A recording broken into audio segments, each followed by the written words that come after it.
ഞാൻ അന്ന് രാത്രി ഒറ്റയ്ക്ക് നടക്കുകയായിരുന്നു. തീരശാന്തമായൊരു റോഡ്. ഞാൻ പൊതുവെ പേടിയുള്ളവളാണ്.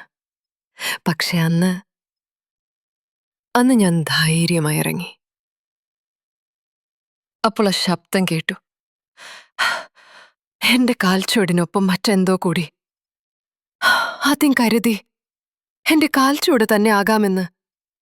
ഇല്ലെങ്കിൽ ഇടവഴിയിൽ ആരെങ്കിലും വന്നിരിക്കാമെന്ന് തോന്നി. പക്ഷെ ഞാൻ ഒറ്റയ്ക്ക് തന്നെയായിരുന്നു.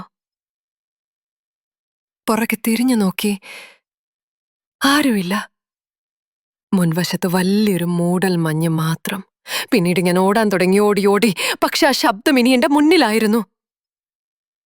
അതെ, മുന്നിലേക്ക് പോവുകയാണ്. എന്റെ മുന്നിൽ അതെ, കാൽച്ചുവട്. അന്നു മുതൽ ഞാൻ ആ വഴിയിലൂടെ ഒരിക്കലും നടന്നിട്ടില്ല.